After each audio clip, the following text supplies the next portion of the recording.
La grande question, pourquoi les femmes pleurent-elles si souvent?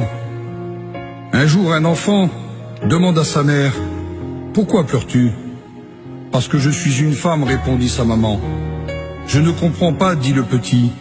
Et sa mère, le prenant dans ses bras, lui dit, « Tu ne comprends pas, c'est normal, et je pense que tu ne comprendras jamais. » Plus tard, le petit demanda à son père, « Pourquoi maman pleure-t-elle sans raison ?»« Tu sais, mon garçon, répondit le père, « toutes les femmes pleurent sans raison. » Ce fut la seule réponse qu'il put lui faire.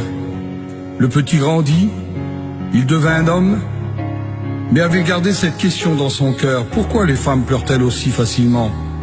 Finalement, il demanda à Dieu, et Dieu lui répondit, « Lorsque j'ai créé la femme, elle devait être spéciale. Alors j'ai fait ses épaules assez larges pour recevoir toutes sortes d'accusations, mais assez douces pour être confortable. Je lui ai donné de la force pour endurer les naissances, et aussi le rejet qui vient souvent des enfants lorsqu'ils grandissent. Je lui ai donné de la volonté pour lui permettre de continuer quand tout le monde l'abandonne, et aussi de prendre soin de sa famille malgré la maladie et la fatigue, sans se plaindre. Je lui ai donné de la sensibilité pour aimer ses enfants dans n'importe quelle circonstance, même lorsqu'ils la déçoivent et qu'ils la blessent. Je lui ai donné de supporter son mari dans ses défauts. Je l'ai formé d'une de ses côtes pour être aimé de lui. Je lui ai donné de la sagesse de comprendre qu'un bon mari ne blesse jamais sa femme.